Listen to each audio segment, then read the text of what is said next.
Bonjour, bonjour Église. Et comme qu'on dirait au Congo, Jambo Kanissa. Oui, Kanissa c'est Église. Mais Jambo, ça veut dire bonjour. Mais vous me répondez Jambo Sana. C'est beau. C'est comme Jumbo, mais c'est Jambo. Alors, si vous rencontrez des Africains, je ne sais pas, le papa, vous venez de où? OK.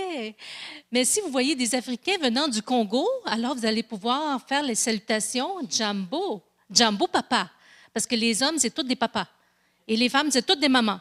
Alors, comme pour un respect, on dit Jambo papa. OK? Oui, alors vous pouvez l'appeler tout papa à la fin de la réunion. Il va être content. Oui. Alors, si vous... Bon, nous, ça fait 11 ans maintenant qu'on est sur le champ missionnaire. On a fait 7 ans au Congo.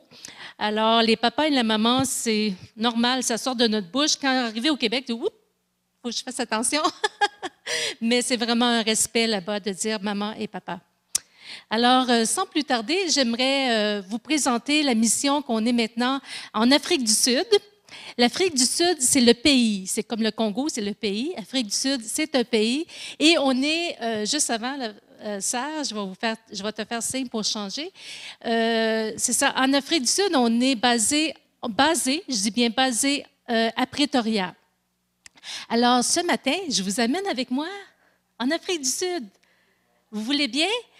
Sauf que présentement, c'est le froid commence. Ça veut dire que c'est un peu comme ici. Un peu comme ici, sauf que les maisons ne sont pas chauffées. Dans les églises même, il faut mettre beaucoup de couverture parce que ce n'est pas chauffé. Oui, c'est ça l'inconvénient. Mais dehors, à l'extérieur, c'est le soleil, il fait chaud, mais la nuit, c'est froid. Alors, nous, la mission qu'on est, on dirige une école de mission et on a 4 sessions par année, dont une en anglais, et 2 en français et un leadership, une session leadership. Alors, c'est pourquoi il y avait besoin d'un missionnaire anglais, français, bilingue. Alors, vous voyez le missionnaire ici, Pierre Paradis, parfait bilingue. Et moi, je me débrouille. Mais je sais que Dieu m'aide. Alors, MET, c'est rapetissé, hein? MET veut dire mission, exposition et transformation. Alors, c'est un ministère qui équipe et expose les dirigeants des églises aux missions transculturelles. Alors, ceux qui viennent pour une session, la session dure 1 mois. On peut passer à l'autre. Alors, la session dure 1 mois et ça, c'est pour des leaders, des pasteurs, des gens d'influence. Ce n'est pas des nouveaux convertis. Ils viennent pour 1 mois pour apprendre sur la mission.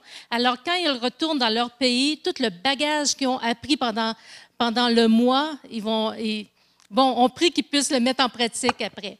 On peut continuer? Alors, la vision de MET, nous voulons voir les églises locales activement impliquées dans les missions globales afin de vivre stratégique les desseins de Dieu dans Matthieu 28, 19, qui dit « Allez, faites de toutes les nations des disciples, les baptisant au nom du Père, du Fils et du Saint-Esprit. » OK? On peut continuer. Alors, pendant le mois, quand nos étudiants arrivent et tout ça, on mange, on est avec eux, on vit avec eux. On est peut-être les directeurs, mais quand on est là, on est serviteurs. On devient tous des serviteurs. Alors, les pasteurs et les leaders, vous savez, en Afrique, être leader, des fois, c'est des chefs et des fois, juste ramasser quelque chose à terre, c'est difficile pour eux. Mais quand ils viennent à mettre, on fait des équipes comme le matin ou le soir, on fait des équipes, des fois, les papas ensemble. On ne met pas de maman parce qu'ils vont tout faire par la maman. Alors, on met les papas ensemble qui fassent la vaisselle. Faire la vaisselle à un leader, vous pouvez demander c'est quoi. Hein? Mais c'est ça, on laisse tomber les titres, on y enlève les manteaux de chef et ils sont tous des serviteurs. Alors, on mange avec eux, puis ils voient aussi que les professeurs et nous, les directeurs, on est avec eux. On peut continuer? Alors, c'est sûr qu'on a des équipes, une cuisinière et des volontaires pendant le mois qui viennent travailler avec nous. OK? Alors, la mission de MET, c'est pour transformer l'Église locale en congrégation dynamique axée sur les missions par l'exposition, la formation de ses dirigeants et de ses candidats missionnaires dans les missions transculturelles. On peut continuer? Alors, ça, c'est des témoignages. Je ne sais pas si on peut avoir le son. Est-ce qu'on peut avoir le son, pasteur? Oui, parce que si on pèse sur le premier, c'est des étudiants qui donnent des témoignages, qui ont passé par la formation MET. Juste.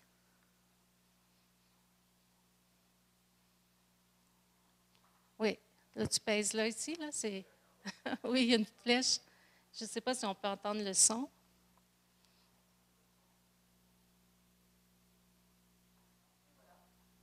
Maître m'a équipé, Maître m'a révolutionné, il y a eu un électrochoc, Maître m'a édifié et il y a eu un nouveau bagage intellectuel sur le plan de la mission. Amen. Alors l'autre? Maître m'a équipé, Maître m'a transformé et Maître m'a envoyé. Merci. Amen. Venir à Maître, il faut être façonné. façonnable. Façonnable. Avec un grand F. Amen. Merci. Alors, on a quand même beaucoup de témoignages que quand il vient à Metz, ça transforme, je pourrais dire, les vies, parce que qu'est-ce qu'il faisait avant de venir à Metz, après, il commence vraiment à travailler pour le Seigneur. OK, on passe à l'autre.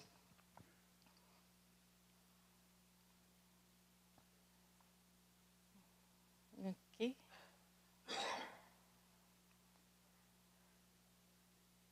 Oui, c'est pas fini. OK.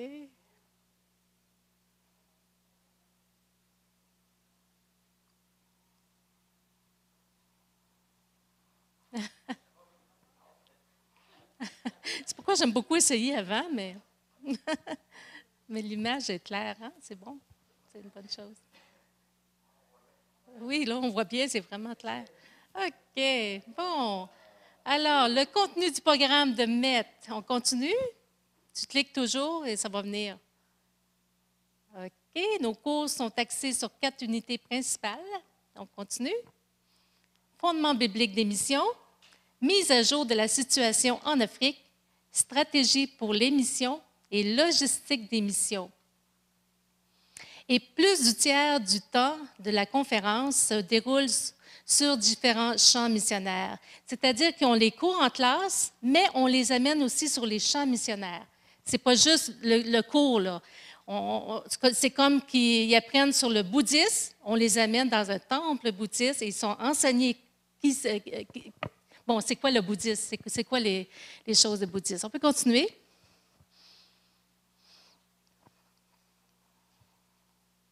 Alors, pour les amener sur le champ de mission, ça nous prend un bus. Ça, c'est notre bus qu'on a. Merci Seigneur pour le bus. Ça peut contenir environ 20 étudiants, 20 à 22 étudiants. On peut continuer? OK.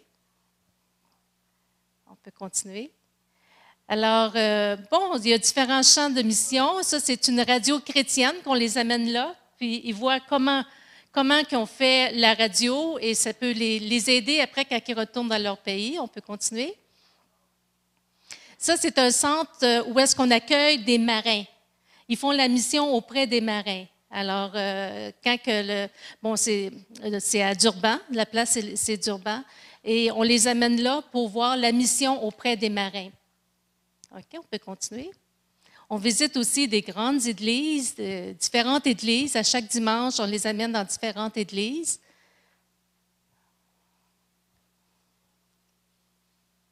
Et là, ici, on les amène dans une église, ça s'appelle Biker Church. Alors, Biker Church, vous voyez, c'est une église de motards. Oui. Et ça, tu peux continuer parce qu'il y a une autre... Alors, les étudiants sont tous étonnés de voir ça, qu'on peut rentrer même des motos dans l'église. Oh oui, ils font vraiment... Puis, OK, peut-être tu peux aller à l'autre, là. OK, pendant ils font la mission auprès des motards, puis c'est sûr, le pasteur, tout ça, c'est des motards. c'est des gens qui, bon, comme vous et moi, mais sauf c'est ça, un peu comme on en a ici, hein, comment on les appelle donc? Maranatha, c'est un peu comme eux autres. Fait que, mais si eux, ils ont leur propre église parce qu'ils évangélisent, parce que les motards n'iront pas dans une église comme ici. Fait que ça prend une église pour les évangéliser, puis il y a beaucoup de motards en Afrique du Sud. Alors, mais les motos, savez-vous quoi? Ils rentrent les motos parce que le chrétien qui invite son ami motard, pour honorer, il amène sa belle moto devant. Mais c'est stratégique parce qu'il ne peut pas partir tant que la réunion n'est pas finie. Ça amène du bruit. Alors, fait que faut qu'ils entendent la prêche, il faut qu'ils entendent tout. Fait que, puis là, ils sont tous honorés parce que tout le monde prend des photos de leur moto. Fait que c'est stratégique. Oui. Alors, c'est pour leur montrer comment l'Église peut faire la mission. On les amène dans un temple bouddhiste. On continue, vous allez nous voir. On est tous contents d'aller là. Non pas pour les convertir, mais pour apprendre qui ils sont. Hein? C'est quoi cette religion-là? C'est un temple hindou. Il y a beaucoup de dieux. Hein? Il y a tellement de dieux là-dedans, tu ne sais plus qui prier. Oui. Un temple de Krishna. Oui, il y a le bonhomme là, qui le monde s'agenouille et tout ça, et même il se couche à terre. Mais eux, c'est ça, les Africains viennent pour apprendre qui ils sont, puis après, c'est plus facile à témoigner quand tu connais. On peut continuer quand tu connais qui ils sont. C'est une mosquée, puis après même, on rentre aussi dans une mosquée. Il y a un cours avant pour leur dire c'est quoi l'islam. On fait aussi visiter la place, ça c'est Union Building, et juste sur cette photo, avant de passer à l'autre, là, 6 mois après avoir été au Congo, on était à l'école de Met, apprendre de la mission. Alors, on peut sauter à l'autre. Alors, qui qu'on aurait dit 7 ans plus tard qu'on deviendrait directeur de cette école? Alors, ça, j'aime bien les photos parce que où est Charlie? Oui. Mais on aime bien être avec eux tout le mois. OK? On peut sauter à l'autre. Il y a aussi, ça c'est en Afrique du Sud, il y a aussi la pauvreté en Afrique du Sud. On appelle ça le township. Alors on peut voir les maisons, comment c'est. Il y a les fils, mais le courant ne va pas là, ils n'ont pas l'eau. En tout cas, il y a quand même la pauvreté qu'il y a aussi en Afrique du Sud. Alors on leur fait voir ça. On va aussi visiter avec nos étudiants Soweto. Qu'est-ce qu'il y a à Soweto? On peut continuer à l'autre. Soweto, c'est où est-ce qu'était Nelson Mandela. Alors, on va aussi visiter ça parce que tout le monde connaît Mandela, mais qu'est-ce qu'il fait aussi pour le pays, un peu l'histoire. On peut aller à l'autre. Alors, à la fin, on prie avec chacun d'eux, comme pour les renvoyer dans leur pays. Alors, le grand-papa, c'est eux qui travaillent avec nous à Met. Et Pierre, vous reconnaissez Pierre, hein? Mais il est vraiment grand. Mais toute sa famille sont grands comme lui. Alors, mais c'est un grand homme, je pourrais dire, et il nous aide beaucoup à Met. Alors, on prie pour chacun de nos étudiants. Et celui en jaune, lui, c'est le directeur de la session francophone. Alors, ça, c'est juste une journée avant la graduation. Et là, c'est la graduation. Tout le monde est content d'avoir réussi tout le mois, parce que c'est vraiment un mois intensif qui commence à 7 heures le matin et qui finit des fois à 9, 10 heures le soir. Alors, c'est vraiment des longues journées. Alors, non, c'est vraiment... Puis là, c'est la joie quand il y a la graduation. On peut passer à l'autre. Et la graduation, on les attend avec un... Oh, aussi, vous voyez, il y a des petits qui sont gradués et l'autre, j'ai mis un peu de photos un peu humoristiques, l'autre. Il y a des un petit peu plus grands. Et l'autre, il faut qu'il monte sur des marches pour... même encore là. Alors, nos étudiants, on a bien du plaisir avec eux. Alors, ils sont contents de recevoir leur diplôme, le fait qu'ils ont réussi tout le mois. OK? Et il y en a qui viennent de l'Angola. On a eu beaucoup d'étudiants un peu partout en Afrique, mais partout, je pourrais dire, dans le monde. On peut continuer. Juste à cliquer tout le temps. Oui. On en a, ça fait pas longtemps, on en a eu qui sont venus de la Guinée. Alors, on était vraiment bénis de recevoir des gens de la Guinée. On peut continuer. Du Congo. Alors, beaucoup viennent du Congo. Vous voyez, nous, on est partis du Congo, mais le Congo nous suit. Mais beaucoup viennent du Congo. Oui, on peut continuer. On en a eu aussi qui sont venus du Cameroun. Alors, OK. Et un bon repas les attend. Et pendant tout ce mois, ils ont vraiment bien mangé que les habits ne fait plus. Et ça, c'est vrai, ça, c'est vrai. Alors, on fait toujours une blague, on dit, bon, on va vous peser au début, puis on va vous peser à la fin.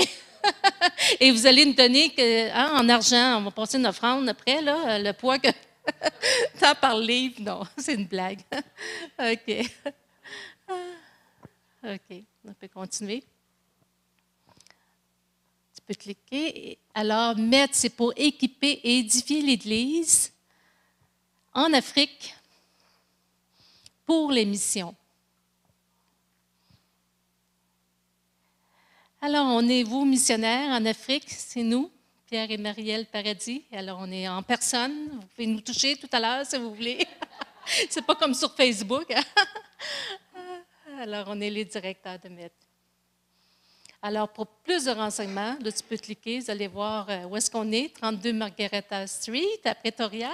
Alors, ceux qui veulent venir nous visiter, ça va nous faire plaisir de vous recevoir pour une session ou peut-être en dehors des sessions. Parce qu'en dehors des sessions, tu peux cliquer encore. On aurait besoin des équipes ou des gens peut-être qui aiment travailler manuellement. Parce que vous allez voir aussi des besoins. Parce qu'en dehors des sessions, on a du travail à faire. Vous voyez, ça, c'est la cuisine. Vous voyez le besoin. Fait que ce n'est pas la seule place. Vous avez vu tout à l'heure une petite église. L'église est vraiment due à être rénovée. Fait que s'il y en a qui aimeraient venir passer quelques temps pour venir nous aider en dehors des sessions, ça va nous faire plaisir de vous accueillir parce qu'on a quand même beaucoup de place. On a des chambres. Et j'ai peinturé même des chambres. J'ai fait, on a commencé parce qu'on n'attend pas des équipes, sinon peut-être qu'on attendrait longtemps, mais on travaille même en dehors des sessions. Alors, que Dieu puisse vous bénir et merci beaucoup d'avoir venu avec moi en Afrique. Mais juste avant de céder ma place, juste avant de venir ici au Canada, on dit qu'on a quitté le Congo, mais je travaille quand même encore au Congo pour les enfants de Erdo.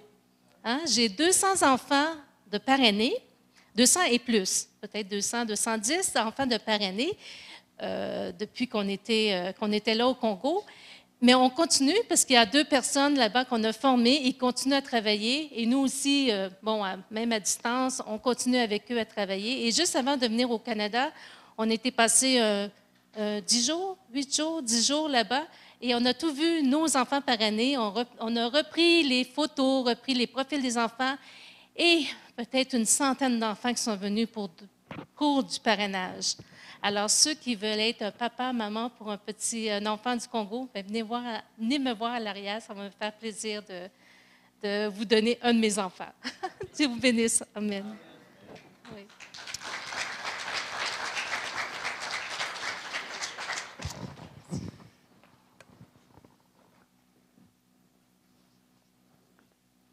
Alléluia. On rend grâce au Seigneur d'être présent avec vous ce matin. On bénit Dieu parce qu'il y a plusieurs années, on était ici et on avait d'ailleurs présenté un peu la mission qu'on accomplissait en RDC, en République démocratique du Congo. On est content de voir que vous avez la présence africaine. Que Dieu te bénisse, mon frère togolais. Alléluia. Et on souhaite que d'autres vont venir et se joindre à cette assemblée pour avoir un impact sur la région. Amen. Notre travail, en fait, à Metz, c'est de susciter l'aspect missionnaire chez les Africains. L'Afrique a reçu pendant des siècles la mission. On croit que maintenant, l'Afrique a atteint la maturité pour elle-même, maintenant, envoyer des missionnaires. Et on a besoin des diverses grâces que Dieu a accordées aux Africains. Vous savez, les Africains sont très forts dans la prière, l'intercession, implantation d'églises, évangélisation. N'est-ce pas 4 domaines que l'Église du Québec a besoin d'améliorer?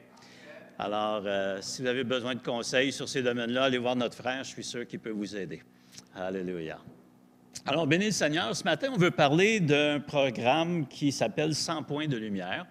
Et c'est un projet que les Assemblées de Pentecôte du Canada ont mis de l'avant dans le cadre du 100e anniversaire de fondation de notre mouvement.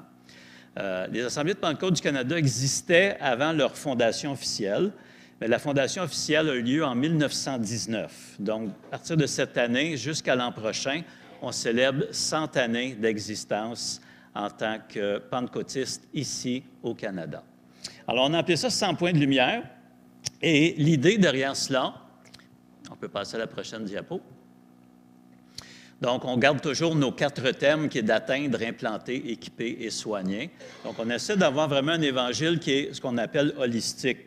Vous savez, on peut témoigner à quelqu'un, on peut dire toutes les belles choses de Jésus à quelqu'un, mais s'il a un besoin pressant dans sa vie qui n'est pas rencontré par vos paroles, ça va demeurer quelqu'un qui va juste écouter, mais qui ne mettra pas en pratique ce que vous allez dire. Il faut être capable de rencontrer tous les besoins des gens, dans le sens des besoins spirituels, bien sûr, mais besoins aussi émotionnels, collectifs, besoins, on pourrait dire, économiques. Et on ne peut pas juste dire à quelqu'un, comme dit Jacques, que Dieu vous bénisse, mais on les laisse dans leur misère. Il faut être capable d'intervenir et être des gens qui vont transformer leur environnement, transformer la société autour d'eux. Alors, c'est pour ça qu'on a pris ce texte dans 1 Corinthiens, si vous avez vos Bibles, 1 Corinthiens chapitre 3, versets 5 à 9, qui nous dit ceci, « Qui donc est Apollos et qui est Paul? Ce sont des serviteurs. » Amen. Hein, ce n'est pas des dieux, c'est des serviteurs. « Par le moyen desquels vous avez cru, confirmant ce que le Seigneur a accordé à chacun. J'ai planté, Apollos a arrosé, mais c'est Dieu qui a fait croître. Ainsi, ce n'est pas celui qui plante ni celui qui arrose qui compte, mais Dieu qui donne la croissance. Celui qui plante et celui qui arrose sont égaux, et chacun recevra sa propre récompense en fonction de son propre travail. En effet, nous sommes ouvriers avec Dieu, vous êtes le champ de Dieu, la construction de Dieu. » Alléluia. Dans ce texte, nous voyons quelque chose de très important. Ça dit, nous sommes ouvriers avec Dieu. Je ne sais pas si vous êtes comme moi, mais souvent, on fait l'inverse de ce qui est écrit là. On invite Dieu à venir travailler dans nos affaires, dans nos projets, dans nos ambitions, dans nos plans. On dit, Seigneur, viens travailler avec nous. Ce n'est pas ce que le texte dit ici. Le texte, c'est Dieu qui, lui, nous appelle à travailler dans ses projets avec lui, dans sa vision à lui, dans son plan à lui. Amen. Prochaine diapo. Au Zimbabwe, ils ont un mot pour définir travailler ensemble. Et ce mot, c'est Shabadza. Et Shabadza, en fait, c'est juste un mot qui signifie mettre les badzas ensemble. Une badza, c'est une binette, hein, c'est une pioche pour travailler la terre, pour planter la semence, pour finalement faire l'agriculture. Et au Zimbabwe, lorsque l'homme ou la femme s'en vont à leur champ pour cultiver, pour faire du travail, ils n'amènent pas une seule badza, mais ils amènent plusieurs badzas pour que, si un voisin passe, le voisin ne peut pas juste dire « Hey, bonjour Denis, comment ça va? » Non, il ne peut pas faire ça. Il doit venir, prendre une badza, peut-être enlever sa chemise et commencer à travailler à côté de Pasteur Denis et dire « Comment ça va, Pasteur Denis? Comment va la famille? Comment vont les enfants? Celui qui est en Europe, comment est-ce qu'il va? » Et il travaille. Et après avoir bien travaillé, peut-être pendant au moins 30 minutes, 1 heure, il peut remettre la badza à sa place et continuer son chemin. Dieu est déjà en train de travailler dans ce monde. Et il nous appelle à venir travailler avec lui. Parfois, peut-être, on fait un peu comme ces gens qui vont juste passer et saluer, mais qui ne mettront pas la main à la pâte. Mais le Seigneur nous appelle à être ouvriers avec lui. Il veut qu'on travaille dans ses projets à lui, dans ses plans à lui. Les gens que Dieu aime, Dieu veut que nous puissions les aimer. Les gens que Dieu veut rejoindre, Dieu veut les rejoindre à travers nous. Alors, c'est important pour nous de comprendre la volonté de Dieu en ce qui concerne ce monde et s'aligner, se joindre avec cette volonté-là. On peut passer à la prochaine. Alors, on appelle ça le principe de l'alignement. C'est-à-dire, par exemple, on a un texte dans Actes 13, verset 2, où Paul devait s'aligner sur la mission que Dieu avait pour lui. Et vous vous souvenez, dans ce texte, le Saint-Esprit va dire à l'Église, « Mettez-moi à part Saul et Barnabas pour l'œuvre à laquelle je les ai appelés. » Donc, il y avait déjà un travail qui était là, qui était prêt. Dieu était prêt à les accueillir avec lui dans son travail.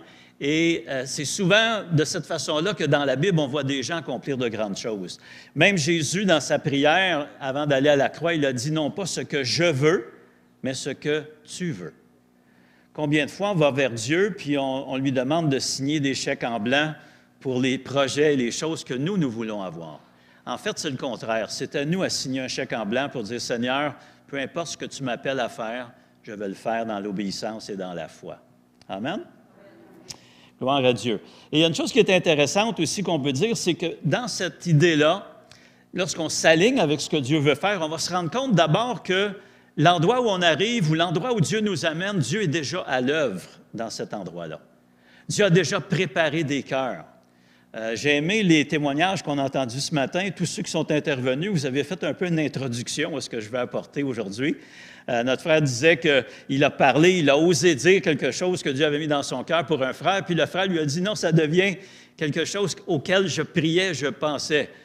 Notre sœur a dit qu'on veut ouvrir une œuvre à Roberval et il y a des gens qui priaient déjà pour ça. Donc, vous voyez, on entre dans ce que Dieu est en train de faire. Ça, c'est merveilleux.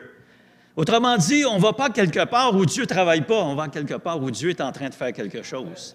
Et là, on se joint à lui dans ce travail-là, on va transpirer, on va faire des efforts, on va prendre notre batza et on va commencer à ameublir la terre, à semer avec lui. Il y en a qui vont planter, il y en a qui vont arroser, mais c'est Dieu qui va faire croître. Et la Bible nous dit que peu importe la tâche que Dieu va te confier, nous sommes tous égaux. Alléluia. Ce n'est pas parce que quelqu'un plante qui est plus grand que celui qui arrose. Ce n'est pas parce que quelqu'un arrose qui est plus grand que celui qui plante. Mais chacun doit faire le travail que Dieu lui a demandé de faire. Et ce que Dieu veut de nous, en fait, c'est simplement qu'on obéisse. Amen. Gloire à Dieu. Prochaine diapo. Alléluia. Ça, c'est une citation en 1914, donc ça fait quelques années. La personne a dit, quand le Saint-Esprit vient dans nos cœurs, l'Esprit missionnaire vient avec lui. Alléluia. J'aime ça. Quand le Saint-Esprit est venu, il y a une centaine d'années, au début des années 1900, il y a des gens qui ont eu soif de connaître ce que les gens vivaient dans le livre des Actes. Et ils ont lu le livre des Actes, ils l'ont étudié, puis ils ont dit, on n'a pas cette dimension qu'on voit dans le livre des Actes dans nos églises. Et ces gens-là étaient de toute confession religieuse. Il y avait des luthériens, il y avait des méthodistes, il y avait des protestants, il y avait toutes sortes de gens, mais ils cherchaient quel était le secret du livre des Actes. Et dans leur recherche, ils ont reçu le secret du livre des Actes, qui est la plénitude du Saint-Esprit dans nos vies. Quand on est rempli du Saint-Esprit, on ne peut pas rester assis quelque part à ne rien faire. Le Saint-Esprit va nous pousser à faire quelque chose. Et c'est ce qui est arrivé. On sait que dans les débuts 1900, le Saint-Esprit était répandu. Et les Assemblées de Pentecôte du Canada, c'est uniquement en 1919 qu'ils ont eu leur charte officielle des gouvernements comme organisme reconnu. Mais déjà avant ça, ils avaient déjà commencé à agir et à travailler au niveau de la mission. Dans Acte 1.8, on peut passer à la prochaine diapo. Donc, cette impulsion missionnaire est une caractéristique de notre mouvement. Prochaine diapo. Acte 1.8 nous dit que vous recevrez une puissance, le Saint-Esprit survenant sur vous, et vous serez mes témoins dans la Samarie, dans Jérusalem, dans la Judée et jusqu'aux extrémités de la terre. Alléluia. Alors, le Saint-Esprit a vraiment poussé les gens, les ouvriers. On peut revenir en arrière d'une diapo, s'il vous plaît? Parce que ça, c'est important, c'est quelque chose qui nous bénit aussi. En 1908, donc 11 ans avant la création de notre mouvement, les assemblées qui formaient à l'époque une fraternité d'Église, ils s'étaient unis dans un but, faire la mission. Voilà le but de l'existence des APDC, faire la mission. Ils se sont dit, une Église tout seul ne peut pas faire la mission, c'est compliqué. Mais si on se met ensemble, on peut mettre nos ressources ensemble et envoyer des missionnaires. Et déjà en 1908, ils ont envoyé ce qu'on appelle 3 unités missionnaires. Une unité missionnaire, ça peut être une personne seule, ça peut être un couple, ça peut être une famille. Et il y a eu Charles et Emma Chalner qui sont partis pour l'Afrique du Sud. Alléluia! On est content d'être là 100 ans après eux. Arthur et Jesse Hatter sont allés en Chine et il y a une femme seule qui est allée aux Indes. Et par la suite, prochaine diapo, on a eu des gens qui sont allés au Libéria en 1910, en Égypte, aux Indes, en Argentine, dans la région de Tanganyika et aux Antilles. Et dans les 110 années qui ont suivi, 3000 pentecôtistes canadiens, 3000 unités missionnaires ont été envoyées partout dans le monde. La photo que vous avez là, c'est une représentation d'un fait qui est très intéressant. En 1908, il y a un homme qui se tenait sur la plage au Libéria. Son nom est Jasper Toe. Et cet homme-là venait d'un village qui était à 7 jours de marche de cette plage. Et il avait reçu, on pourrait dire, une indication, une instruction de la part de Dieu, parce qu'il voyait qu'il y avait un Créateur, mais il se demandait comment est-ce que je peux connaître ce Dieu créateur. Et il a eu la révélation de se rendre à cette plage et il verrait une boîte noire qui flotte. Et de cette boîte noire qui flotte sortirait une petite boîte noire qui flotte. Et de cette petite boîte noire qui flotte, elle viendrait sur la plage et des hommes sortiraient de cette boîte et lui expliqueraient comment on peut connaître le Dieu créateur. Et les gens qui étaient dans le bateau, c'était des missionnaires. Et quand ils ont passé près de cette côte, ils ont senti l'instruction de la part du Saint-Esprit. Ils ont dit au capitaine, c'est là qu'on doit descendre. Et le capitaine a dit, non, ce n'est pas une bonne place pour mon bateau de s'arrêter. Mais il a dit, trouvez-nous une façon, mais amenez-nous sur cette plage qui est là. Et quand ils sont arrivés, devinez qu'ils ont rencontré, Jasper Toe était là, le cœur ouvert, dites-moi comment je peux connaître le Dieu créateur. L'année passée, ou en fait cette année, le Libéria fête leur 110e année de pentecôtisme dans ce pays. Alors, vous voyez, le Seigneur prépare les gens d'avance. C'est ça que nos prières accomplissent parfois. Ça prépare le terrain. Ça vient enlever les pierres, ça vient enlever les ronces, ça vient ameublir la terre. Et quand on plante la semence, eh bien, on a un impact. La prochaine diapo nous montre les célébrations en 2008, donc il y a 10 ans, du 100e anniversaire de l'Église pentecôtiste au Libéria. Vous savez, dans la plupart du monde, des pays du monde, on ne dit pas les églises pentecôtistes, on dit les assemblées de Dieu. Il y a juste ici au Canada qu'on a gardé le terme pentecôtiste, mais aux États-Unis, notre Église sœur des États-Unis, ce sont les assemblées de Dieu. Et au Congo, on a travaillé avec les assemblées de Dieu. En Afrique du Sud, on travaille avec les assemblées de Dieu. Alors, ce sont nos églises sœurs partout dans le monde. Les assemblées de Dieu ont des églises dans presque tous les pays du monde, soit visiblement ou dans les pays où l'Évangile est interdit. À ce moment-là, ils ont des églises qu'on appelle souterraines, c'est-à-dire cachées, parce que c'est illégal d'être chrétien dans certains pays. Gloire à Dieu. Prochaine diapo. Alors, on a 55 fraternités nationales. Ça veut dire qu'on est en collaboration avec 55 pays à travers le monde. Dans le monde, donc, en dehors du Canada, on est en contact avec 51 900 églises, 12,2 millions de croyants et 40 000 pasteurs nationaux. En fait, je dis souvent, les assemblées de Pentecôte du Canada, ce qu'on voit ici au Canada, c'est juste la pointe de l'iceberg. Vous savez, un iceberg, ce qu'on voit sur le dessus, ça ne représente pas la totalité de l'iceberg. Ce qu'on voit, c'est 1/10 de sa masse. Tout le reste, c'est en dessous. Alors, on a beaucoup d'impact chez les nations. Prochaine diapo.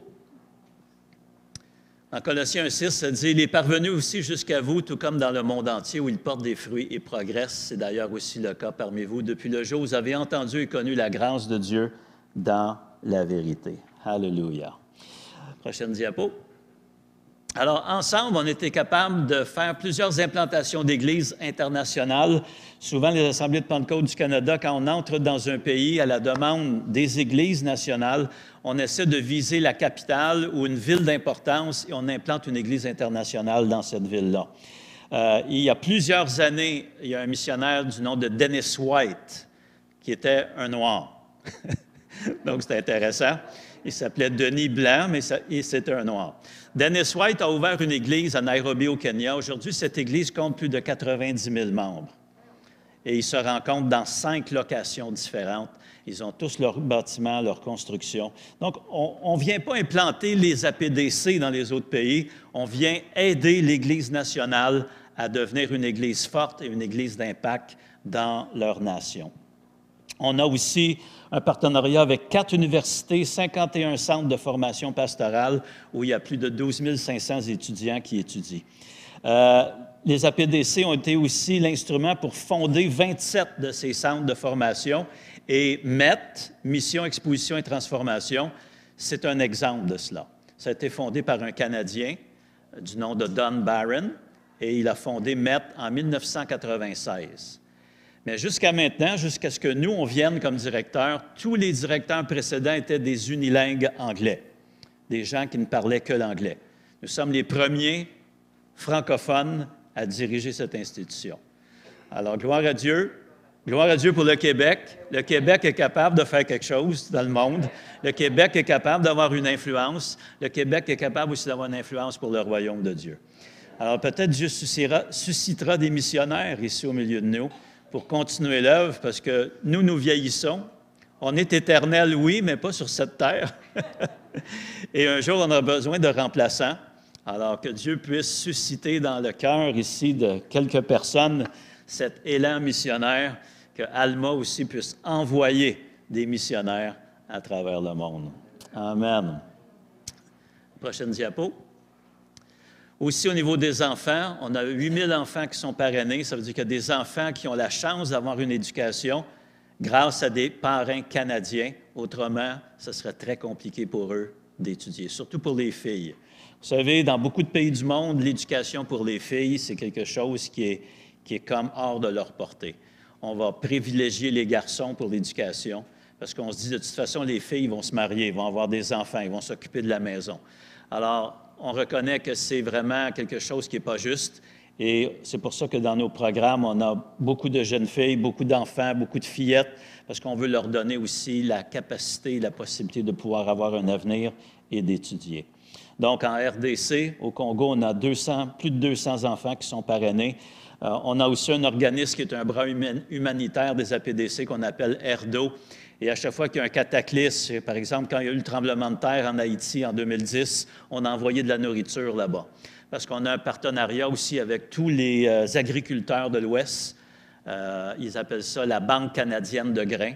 Et le Canada donne 4 pour 1. C'est-à-dire quand vous donnez $1, le Canada fournit 4. Donc, votre dollar devient 5. Et de cette façon-là, on peut aider les gens qui traversent des crises, soit des crises humanitaires, des crises météorologiques, ça peut être une inondation, ça peut être une famine.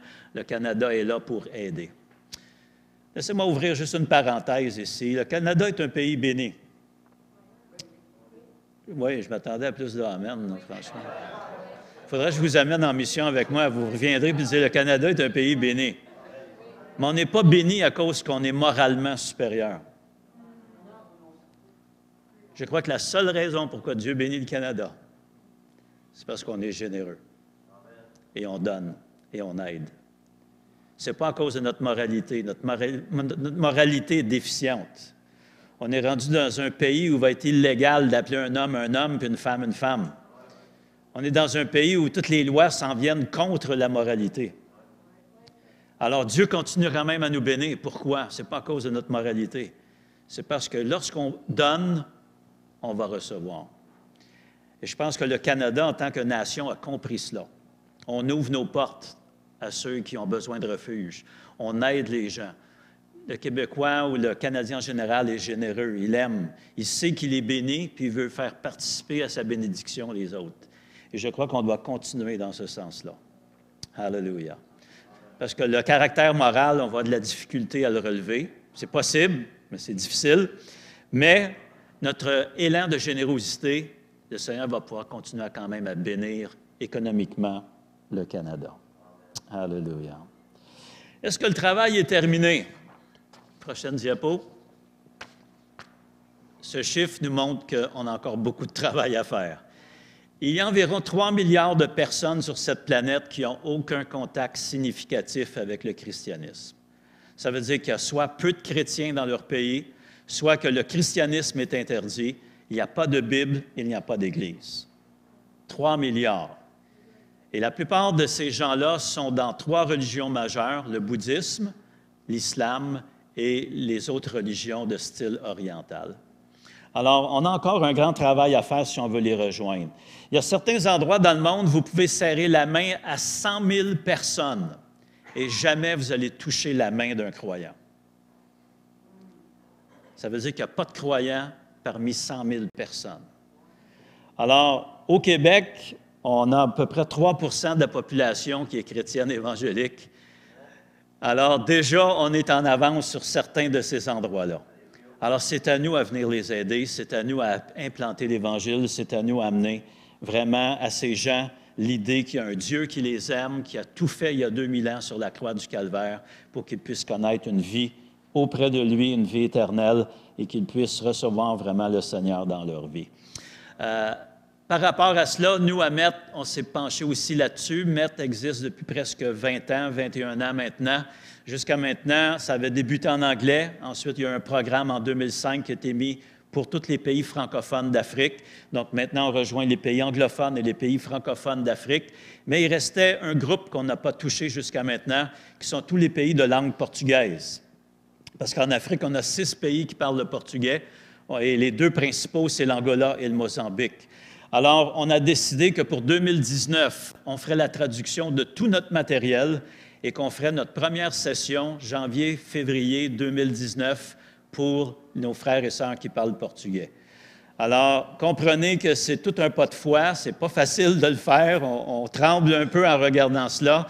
C'est comme amener 20 personnes chez vous dont vous ne comprenez pas rien de ce qu'ils disent. Ils parlent une autre langue et on va vivre avec eux comme ça pendant tout un mois. Alors, ça va être intéressant. Mais déjà, Dieu nous envoie de l'aide. Dieu commence à mettre les morceaux du puzzle en place. Et on a quelqu'un qui va venir, en fait, 2 personnes qui vont venir, un homme et une femme. Et les 2 parlent anglais, français et portugais. Alors, ils vont faire nos points de contact en classe. Mais on doit aussi traduire tout le matériel en portugais. Et on n'a pas vraiment d'argent pour payer des traducteurs professionnels. Alors, on compte sur du bénévolat, des volontaires. Alors, priez que Dieu mette tout en place. Et qu'à la fin janvier 2019, donc l'an prochain, dans quelques mois, on sera prêt pour accueillir nos premiers étudiants dans leur langue à eux, en portugais. Alléluia. Gloire à Dieu. Prochaine diapo.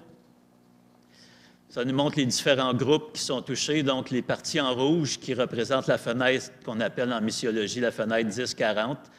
Ça montre la plupart des pays de l'Afrique du Nord qui sont islamisés, le Moyen-Orient et aussi les Indes et la Chine qui représentent des endroits encore à rejoindre avec l'Évangile. Prochaine diapo.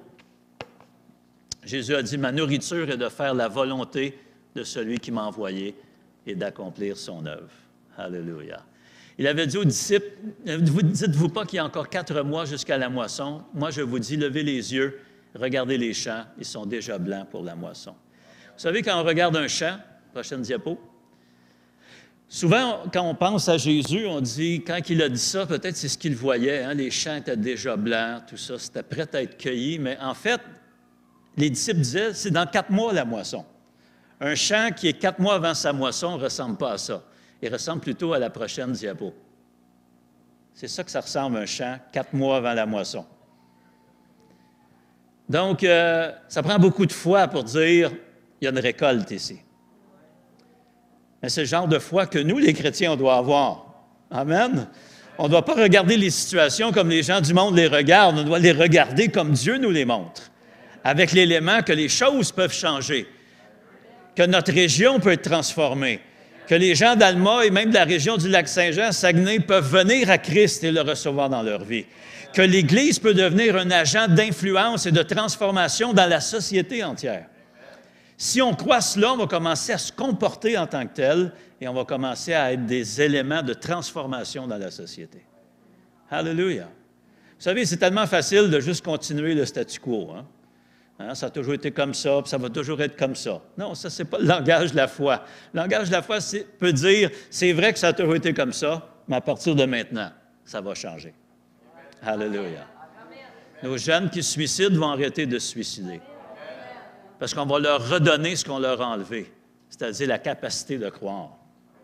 Et c'est ça qu'on a enlevé à nos jeunes.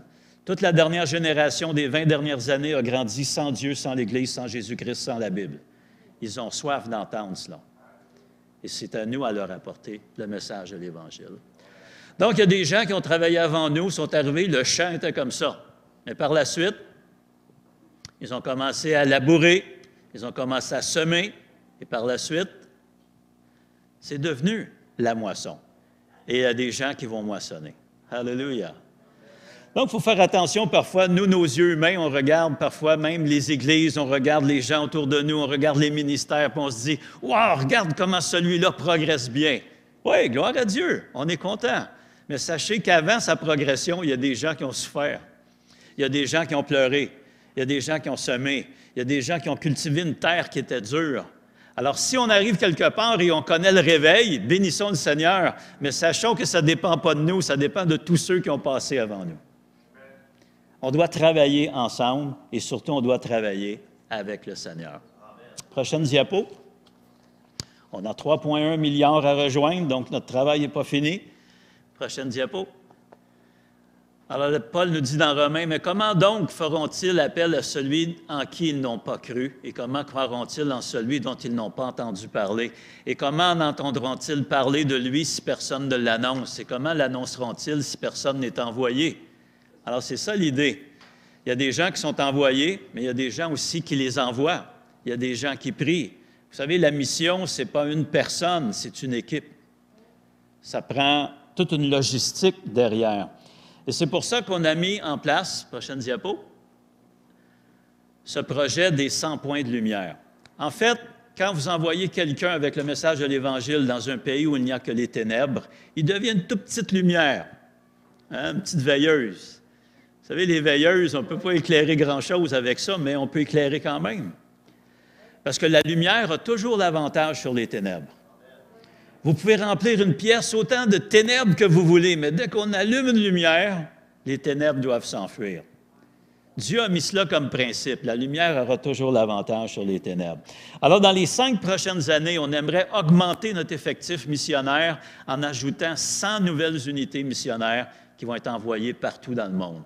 Alors, pour cela, on a besoin, pas juste des pasteurs ou des évangélistes, mais on a besoin des professionnels. De plus en plus, la mission dans les pays à accès restreint, vous ne pouvez pas entrer comme missionnaire, vous pouvez entrer comme enseignant, vous pouvez entrer comme homme d'affaires ou femme d'affaires. Vous pouvez créer des entreprises dans des pays qui rejettent l'Évangile, mais des entreprises basées sur des principes chrétiens. Et à travers cela, influencer les gens qui travaillent pour vous et influencer votre environnement. On a besoin d'entrepreneurs, on a besoin de toutes sortes de métiers, en fait. En fait, ce qu'on a besoin, c'est des gens qui sont simplement prêts à dire « Me voici, Seigneur, envoie-moi. » Alléluia.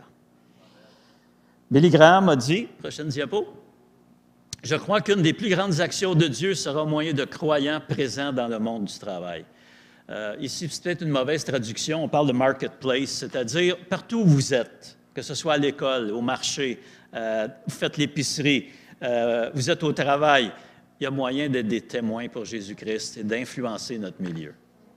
Gloire à Dieu. Un autre a dit, prochaine citation, « L'action première dans l'Église dans le monde est celle de ses membres dans leur travail de tous les jours. » Frères et sœurs, on pourrait dire que le travail principal de l'Église se joue sur 2 tableaux. Un, c'est celui de l'adoration, du culte qu'on doit rendre à notre Dieu qui nous a rachetés, qui nous a sauvés, qui nous a pardonnés, qui a fait de nous des enfants de Dieu et qui a donné son Fils Jésus-Christ à la croix pour qu'on soit sauvés. Ça, c'est l'aspect adoration, c'est l'aspect vertical vers Dieu. Mais dès qu'on quitte ce lieu, pendant tous les jours de la semaine, le lundi, le mardi, le mercredi, le jeudi, le vendredi, le samedi, et je dirais même une partie du dimanche, si on ne passe pas toute la journée à l'Église, on a un travail à faire sur le terrain. Et je crois que Matthieu 28 a été mal traduit, parce que ça dit « Allez et faites de toutes les nations des disciples ». Mais dans le grec, c'est un participe présent, c'est pas « aller », c'est « en allant ». C'est-à-dire en allant faire ton épicerie, fais des disciples. En allant mettre de l'essence dans la voiture, fais des disciples.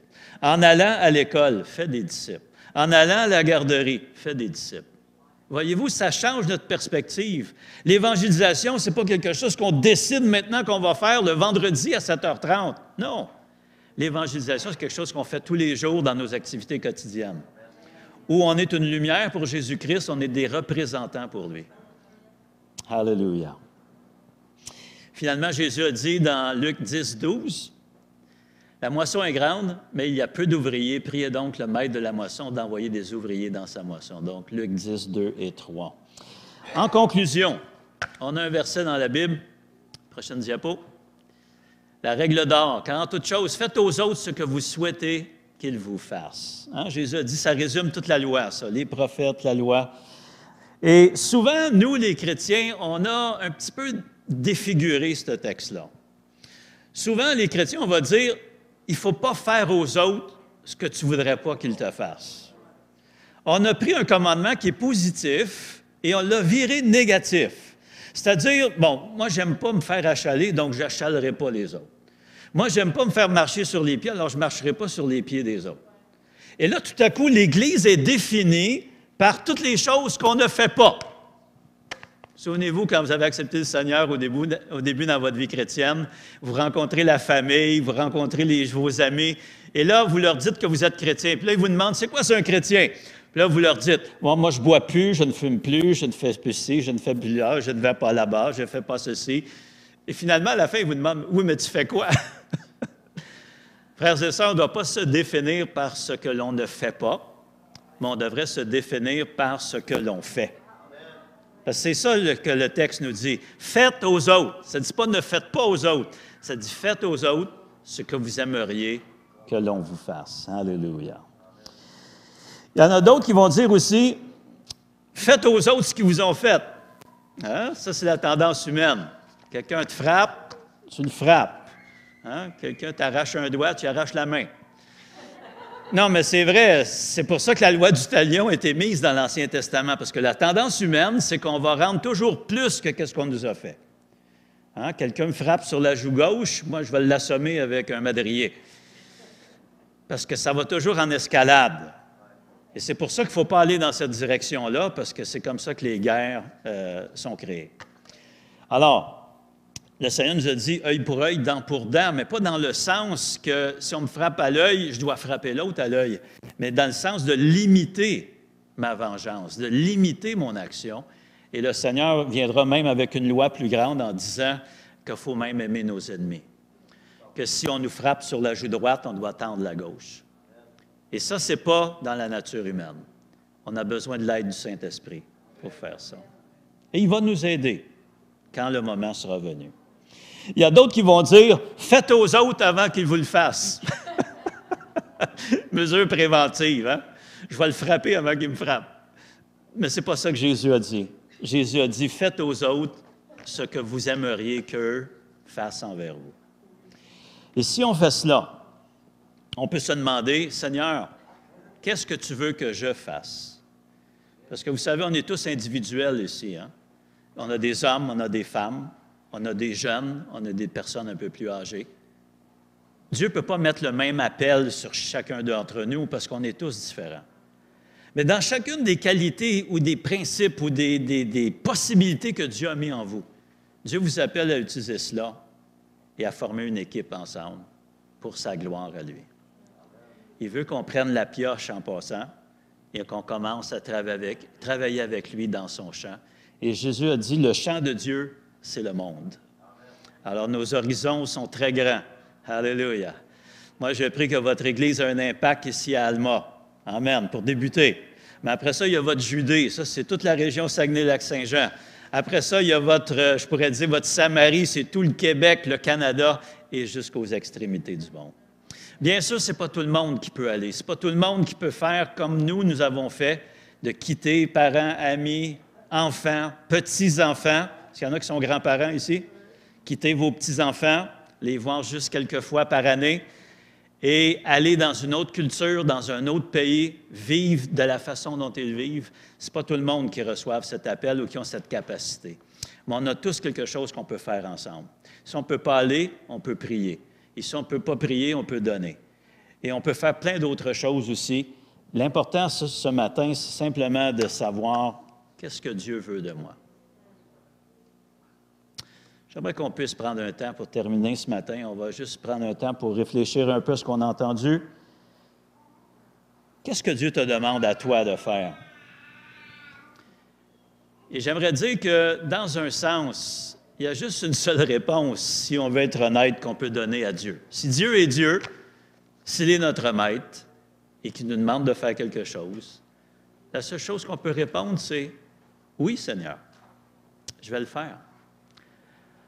Alors, on peut chanter, on peut célébrer, on peut faire plein de choses, en fait, quand on est chrétien. Mais la chose que Dieu regarde le plus souvent dans nos vies, c'est est-ce qu'on est obéissant. Et je ne suis pas mieux que vous, je suis en chair et en os comme vous. C'est pas facile d'obéir. On vit dans une génération où la rébellion est presque glorifiée. Mais le Seigneur, ce matin, il veut simplement savoir si tu es prêt à obéir. Il ne te demande pas si tu es capable d'obéir. La capacité, il va te la donner. Mais est-ce que tu es prêt? Est-ce que tu es prêt à dire, Seigneur, ce que tu vas me montrer de faire, je vais le faire. Et je demande ton aide. Si c'est ton cas ce matin, mon frère, ma sœur, j'aimerais dire, moi, j'aimerais faire partie de ce travail avec Dieu. Je ne veux pas laisser Dieu labourer son champ tout seul, mais je veux me joindre à ses côtés, je veux apprendre de lui, je veux participer à ce qu'il est en train de faire dans ce monde. J'aimerais ça, si c'est ton cas, j'aimerais ça que là où tu es, tu peux simplement lever la main et je vais t'inclure dans cette prière qu'on va faire en terminant. Merci, merci. Amen. Gloire à Dieu. Il y a des ouvriers dans cette salle. Alléluia. Vous savez, l'œuvre de Dieu, il faut être prêt à se salir les mains des fois. Et des fois, les chrétiens, on n'est pas prêt à faire ça. Hein? Aller tendre la main à quelqu'un peut-être qui est en ville, qui dort dans la rue. Je ne sais pas s'il y en a ici, mais à Montréal et à Pretoria, on en a.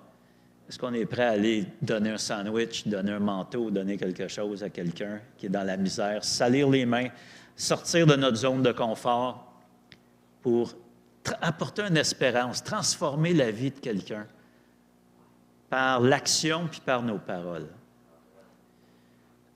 Vous savez, parfois, on peut avoir plein de paroles, mais nos actions, parfois, ne fonctionnent pas avec nos paroles, alors les gens ne nous croient pas. Peut-être qu'on devrait un peu moins parler, puis un peu plus agir. Est-ce qu'il y en a d'autres qui diraient ce matin, moi, je veux vraiment être à côté de Dieu et travailler avec lui. C'est un travail qui est excitant, c'est un travail qui est merveilleux. Vous allez trouver toutes les capacités que Dieu a mises en vous qui sont peut-être enfouies en travaillant à côté de votre Père céleste. Alléluia. Et bien sûr, une des premières façons qu'on peut travailler avec Dieu, c'est en le recevant dans notre vie. Vous savez, on peut avoir entendu parler de Jésus depuis qu'on est tout petit, on peut avoir été à l'Église depuis qu'on est tout petit, mais ça ne fait pas de nous des chrétiens. Ça ne fait pas de nous des chrétiennes.